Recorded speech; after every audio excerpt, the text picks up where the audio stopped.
Hello बच्चों, आप सभी का स्वागत है आपके अपने यूट्यूब चैनल मिनी कोचिंग में। आज हम करने वाले हैं क्लास 8 का mid term practice paper subject Hindi. हम इस पेपर को कुछ सेक्शंस में करेंगे।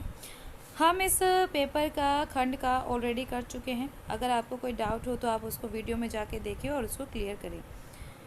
और अगर कुछ भी आपको ऐसा कोई डाउट जो आपको समझ नहीं आ रहा और मुझसे पूछना है तो आप मुझे कमेंट करके पूछ सकते हैं। चलो बच्चों, आज हम करते हैं इसका खंड बा। हम इस खंड बा के कुछ क्वेश्चंस को अभी करेंगे और उसके बाद के क्वेश्चंस को हम अगली वीडियो में करेंगे। चलिए शुरू करते हैं। आज हम करने वाले प्रश्न संख्या 8, निम्नलिखित व्याकरण के प्रश्नों के उत्तर दीजिए। यहाँ पर आपको व्याकरण से संबंधित कुछ प्रश्न पूछे गए जिनके आपको उत्तर देने। उन्नति का विलोम क्या शब्द क्या होता है? उन्नति का विलोम होता है अवनति। अवनति अवनति। अध्यापक का स्त्रीलिंग होता है अध्यापिका। अध्यापिका। बच्चों ध्यान रखना, अध्यापिका पे छोटी ई की मात्रा आती है। लड़की का बहुवचन क्या होगा बच्चों? लड़की का बहुवचन होता है लड़कियाँ। जब भी हम किसी का बहुवचन बदलते हैं तो बड़ी ई की मात्रा छोटी ई में बदल जाती है, तो ये होगा लड़कियाँ। उसके बाद हथनी का पुल्लिंग। हथनी एक स्त्रीलिंग शब्द है, इसका पुल्लिंग होगा हाथी। आई होप बच्चों आपको ये समझ में आ रहा है। आइए प्रश्न संख्या 9 पर आते हैं। प्रश्न संख्या 9 पर आपसे कुछ प्रश्न पूछे गए जिनके उत्तर हमें देने हैं। यह सबसे कठिन समय नहीं, कविता के रचयिता का नाम बताना है।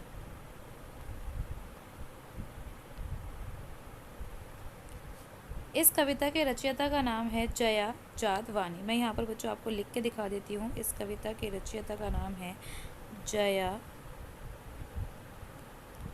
जादवानी। जया जादवानी। जया जादवानी। उसके बाद एक देश की धरती दूसरे देश को क्या भेजती है? एक देश की धरती दूसरे देश को सुगंध भेजती है बच्चों। क्या भेजती है? सुगंध भेजती है। उसके बाद आपसे इसका प्रश्न 3 है, भाप दूसरे देश में क्या बनकर गिरता है? बच्चों भाप से ना बादल बनता है, और बादल जब एक जगह से दूसरी जगह जाते हैं तो वहाँ पानी बनकर गिरते हैं। क्या बनकर गिरते हैं बच्चों? पानी बनकर गिरते हैं। भाप दूसरे देश में क्या बनकर गिरता है? तो बच्चों आप लिखेंगे वहाँ पर आंसर, भाप दूसरे देश में पानी बनकर गिरता है। बस किस योग्य थी?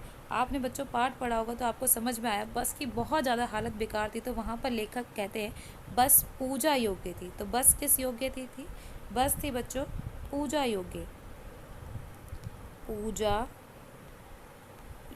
योग्य, तो आप लिखेंगे बस पूजा योग्य थी। अब आ जाइए इसके प्रश्न संख्या 10 पर। प्रश्न संख्या 10 में आपसे पूछा गया, चिड़िया अपनी चोंच में क्या दबाए हैं? ये आपका जो कविता है, इस कविता का नाम है यह सबसे कठिन समय नहीं, जो लिखा है जया जादवानी ने। तो यहाँ पर आप जब पढ़ेंगे तो आपको पता लगेगा चिड़िया अपनी चोंच में तिनका दबाए है। बच्चों चिड़िया अपनी चोंच में क्या दबाए है? तिनका दबाए है। किसके डूबने का वक्त हो गया है? सूरज के डूबने का वक्त हो गया है। सूरज। चिड़िया किस तैयारी में है? चिड़िया उड़ने की तैयारी में है। बच्चों चिड़िया किस तैयारी में? चिड़िया उड़ने की तैयारी में है। भगवान के डाके कहाँ कहाँ जा सकते हैं? जब आप कविता पढ़ेंगे तो आपको पता लगेगा भगवान के डाके एक महादेश से दूसरे महादेश तक जा सकते हैं। भगवान के डाकिए एक महादेश से दूसरे महादेश तक जा सकते हैं। अब है प्रश्न संख्या 11, प्रश्न संख्या 12, प्रश्न संख्या 13 और 14। ये मैं आपको अगली वीडियो यानी कि पार्ट 3 में कराऊंगी। आई होप बच्चों आपको ये सब क्वेश्चन समझ में आए होंगे। अगर आपको ये सब समझ में आए और अच्छे लगे तो प्लीज़ वीडियो को लाइक करें, शेयर करें और मेरे चैनल को सब्सक्राइब करें। अगर साथ ही आपको कोई डाउट है या आपको कुछ समझ नहीं आ रहा तो मुझे कॉमेंट करके ज़रूर बताएँ। थैंक यू बच्चों।